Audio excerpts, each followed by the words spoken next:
Donald Trump tunnistas avalikult oma sõja ebaõnnestumist Iraani vastu ja teatas, et ta ei nõua enam Iraanilt loobumist tuuma- ja raketiprogrammidest. Argumentatsioon on raudkindel. Trump märkis, et ka teistel riikidel piirkonnas on ballistilised raketid ja tuumaelektrijaamad. Seetõttu tuleb ka Iraani soovidesse nendes valdkondades suhtuda terve mõistusega.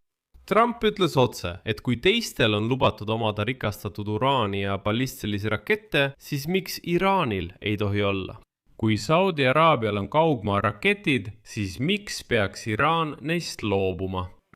Ja lõpuks ei nõua Trump enam Iraanilt, et nad loobuksid terroristide toetamisest Lähis-Idas, öeldes, et ega nad nüüd päris terroristid pole. Ta räägib siin Hamasist, Hezbollahast ja nende hussiitidest Jeemenis. Eelmisel päeval allkirjastas Trump ametlikult ja pidulikult lepingu Iraaniga, mis sai tema isiklikuks häbiks. Kõik, mida Trump 2 nädalat nimetas võltsuudisteks, osutus tõeks. Nii Iraani varade vabastamine, sanktsioonide tühistamine kui ka isegi $300 miljardit Iraani taastamiseks. Tegelikult saavutas Teheran isegi seda, millele enne sõda ei saanud lootagi. Ja nüüd teeb Trump näo, nagu poleks tema see, kes karjus. 28. veebruaril, sõja esimesel päeval, rääkis ta sellest, et hävitab Iraani raketi- ja tuumaprogrammid tolmuks ning ootab Teheranilt ainult kapituleerumist. Samal ajal läbisid esimesed laevad täna tõesti rahulikud Hormuzi väina, kuid nii see kaua ei kesta. Sest 60 päeva pärast andis Trump loa, et Iraan võib igalt laevalt väina läbimise eest tasu võtta. Minu nimi on Aleksei Petši, arutame seda teemat koos. Aga enne kui alustame, palun teil tellida kanal. Tellige kanal, pange sellele saatele like ja jätka mu kommentaar selle video alla. Niisiis, Ameerika Ühendriigid avaldasid ametlikult vastastikuse mõistmise memorandumi teksti Iraaniga, mis sõna-sõnalt kordab seda teksti, mille iraanlased avaldasid juba rohkem kui nädal tagasi. Tuletan meelde, et siis Trump väitis vahutades, et see on libauudis, et kõik, mida ajakirjanikud räägivad, on vale ja mingit 14-punktilist plaani ei eksisteeri. Ja isegi seal kutsus ta ajakirjanike vabandust paluma selle plaani avaldamise eest, öeldes, et kõik punktid, mis seal kirjas on tegelikkusest väga kaugel. Aga selgus, et need kordavad täielikult seda teksti, mille ameeriklased eelmisel päeval avaldasid. Täpselt 1:1.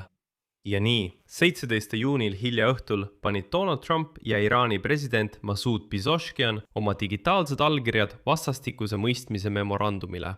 Ja sellest hetkest alates jõustus kokkulepe. Lepingu tingimuste kohaselt lõpetavad Iraan ja USA kõikidel rinnetel sõjategevuse. Aga Iraan on juba muide teatanud, et kuni Iisrael pole kõiki vägesid Liibanonist välja viinud, ei pea ta sõda lõppenuks. Ja pooled tühistavad mereblokaadi väinades ja sadamates. Memorandumi kohaselt kohustus Iraan aitama kaasa laevaliikluse taastamisele Pärsia lahes ja Omaani lahes sõjaeelsele tasemele ning samuti mitte tootma ega omandama tuumarelvi.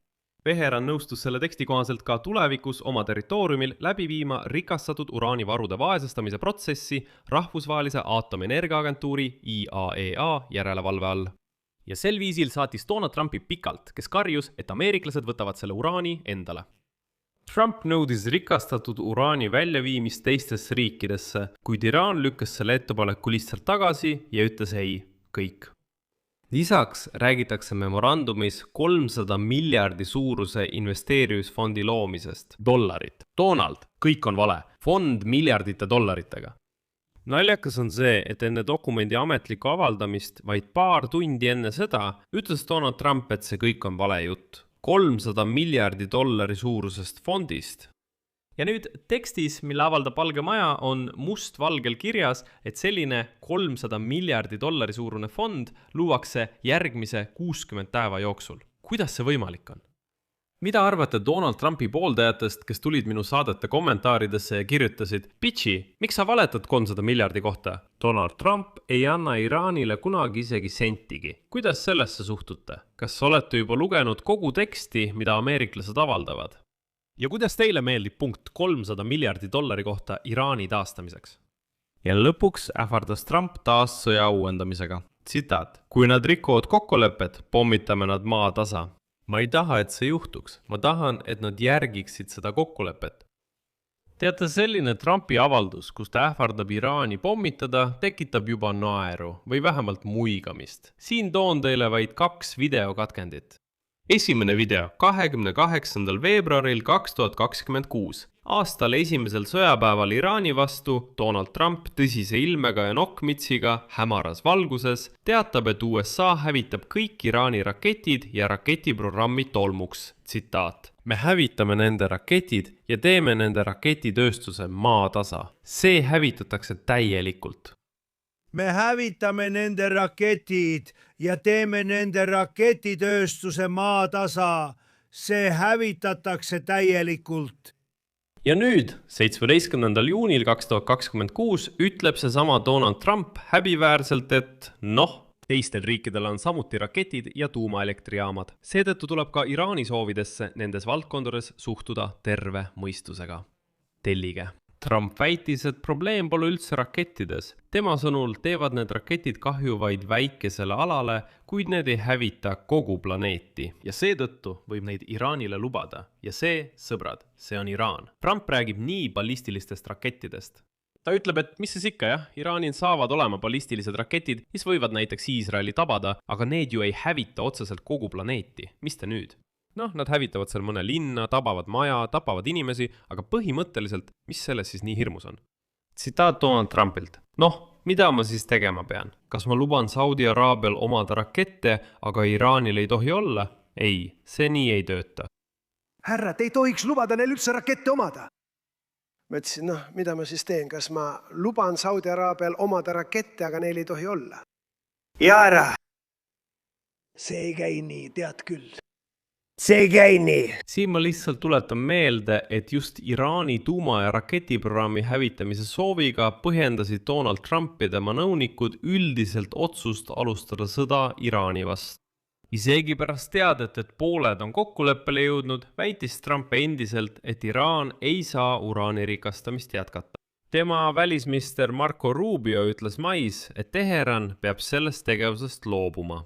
Ja seesama Marco Rubio seisis kolmapäeva Donald Trumpi selja taga G7 tippkohtumisel, kui USA president andis mõista, et ka tuumaküsimuses on lähenemine muutunud. Järgneb veel üks Trumpi tsitaat. Loodan, et te pole veel väga šokeeritud. Tsitaat. See on natuke keeruline, kui teistel inimestel ja naaberriikidel see on olemas, aga sa ei luba Iraanil seda kasutada elektrienergia tootmiseks ja sarnasteks eesmärkideks. Ja sõbrad, Trump ei kasuta nüüd isegi enam sõna rikastamine. Rikastatud uraan, vaid ütleb seda vaid piinlikus tundes. Saate aru, ta meenutab juba väga tugevalt Vladimir Putinit, kes kartis opositsionääride nimesid nimetada. Ja nüüd ütleb Trump seda. See on rikastatud uraan ja Trump kardab seda nimetada. Ja Trump ütleb, kuulge, tuumaprogrammid on olemas. Naabritel üle kogu maailma. Need on olemas, aga me ei saa ju seda Iraanile keelata. Kuigi, ma tuletan veel kord meelde, Trump alustas seda sõda just selleks, et seda mitte lubada ja mitte võimandada. Nüüd ta ütleb, aga mida ma teha saan? Kuidas mina? Mis siis? Kõik, ma kaotasin sõja, aga ma ju ei ütle, et kaotasin. Aga kõige iroonilisem on see, et memorandum konflikti lahendamise kohta sisaldab palju asju, mille eest Trump kritiseeris Barack Obamat, kes allkirjastas 2015 aastal Iraaniga lepingu tuumaprogrammi kontrolli kohta sanktsioonide leevendamise vastu. Ainus järeleandmine, millele Iraan läks, on see, et Iraan lihtsalt taas kinnitab, annab vande, et ta ei hakka kunagi tuumarelva tootma. Aga juba rikastatud uraani saatus ja muud tuumategevusega seotud küsimused lahendatakse lõplikus kokkuleppes ning seni säilitab Iraan oma tuumaprogrammi osas status quo. Ja Trump on juba teatanud, et jätab Iraanile tema tuumaprogrammi. Las olla, teistel on ju ka, miks siis Iraanile peaks seda keelama? Iisraeli jaoks on see üldse katastroof. Just nimelt Iraani raketipotentsiaali hävitamine oli peamine eesmärk, mille nimel Iisrael selle sõja alustas. Ja teate, kui Trump väidab, et raketid võivad tabada ühte sihtmärki, nad ei suuda hävitada kogu planeeti ja nii edasi, siis ta kas demonstreerib hämmastavat teadmatust või üritab agressiivselt avalikkusele udu ajada. Selguse mõttes. Iraan õppis tootma kuni 300 raketti kuus, tänu millele võiks tema arsenal kasvada 2026 aastaks kuni 6000 raketini. Ja juba umbes 10 000 raketini 2028 aastaks 10 000 raketti. Ja nüüd tähelepanu, selle sõja ajal tulistas Iraan Iisraeli pihta 550 raketti. 90 neist õnnestus alla tulistada, kuid ikkagi hukkus kümneid inimesi ja tuhanded said kannatada. 550 raketti, millest 90 tulistati alla. Ja nüüd kujutage ette, mis oleks juhtunud, kui Iraan oleks välja lasknud mitte 550, vaid 5000 raketti ja ainult need 10 oleksid sihtmärgini jõudnud. See oleks olnud tragöödia. Aga Trump selles tragöödias, selles kõiges ei näe tragöödiat. Ta ütleb, mis siis, rakett ju ei hävita kogu planeeti. Tapab küll mingi hulga inimesi, hävitab maju, jah, toob kaasa katastroofi, aga planeet jääb ju pärast seda ellu. Mida ma siis pärast seda peaksin tegema? Keelama Iraanil rakette omada või mis? Aga kavandatud Iraani varade külmutamise lõpetamise kohta ütles Trump lihtsalt ja nüüd hoidke toolidest kinni, tsitaat. Kuulake, need ei ole ju meie raha, see on nende raha ja meie külmutasime selle mingil hetkel. Ma arvan, et me peame selle neile tagasi andma, teate küll. Kui me seda neile tagasi ei anna, siis ei hakka keegi enam kunagi dollaritesse investeerima. Dollarisse. Ma lihtsalt tuletan meelde, kuidas see sama Trump kritiseeris Barack Obamat Iraani varade samasuguse lahtikülmutamise eest, väites, et raha ei tohi terroristidel anda. Kuigi, jah, Trumpi jaoks ei ole Teherani režiim enam terroristid, vaid head diplomaadid, kes lihtsalt hoolitsevad oma riigi eest. See ei ole minu väljamõeldis. Seda ütles ta ise ka G7 tippkohtumise raames. Ja viimane näkku sülitamine mitte ainult Trumpile, vaid kogu Ameerikale. Kokkulepet kommenteerides ütles Teherani peamine läbirääkija Mohammad Bagir Ghalibaf, tsiteerin. Kõik, mida me soovisime saavutada sõjaliste tegevustega, saime me mitu korda rohkem nende läbirääkimiste tulemusena. See ei ole isegi võrreldav, see on tohutu edu. Ja teate, Iraani ametnikuga on siin raske vaielda, tema väidet on raske ümber lükata, sest tõepoolest, Iraanil polnud tegelikult vaja seda kõike sõjaliselt saavutada. Tuli lihtsalt ameeriklastele kõrva kiilanda. Ja Trump andis alla, ei suutnud midagi teha ja tegi Iraanile kõigis asjus järeleandmisi. Tuletage nüüd meelde, mida Iraan märtsis ja aprillis nõudis. Ta sai selle kõik. Ta sai selle kõik läbirääkimistel. Kõige tähtsam on see, et vastastikuse mõistmise memorandumis, Ameerika versioonis, on selgelt kirjas, et Hormuzi väin jääb tollimaksuta avatuks vaid 60 päevaks. Pärast seda ütleb Trump. No jah, las Iraan võtab laevade läbipääsu eest tasu. Ja mulle tundub, et Iraan pole kunagi varem olnud nii tugevamas positsioonis. Alates 1979 aasta revolutsioonist. Selline võitja ja rahutegija osutuski Donald Trump. Siia panen 3 punkti. Kirjutage oma arvamuse ja järeldused selle video kommentaaridesse. Tellige kanal, vajutage kellukesele ja ärge unustage panna laiki. Kui soovite toetada selle YouTube'i kanali tööd, saate seda teha rahaliselt, kasutades annetusi, linkide ja rekvisiitide kaudu, mis on selle video kirjelduses. Sellega on kõik. Hoolitsege enda eest. Kõike head!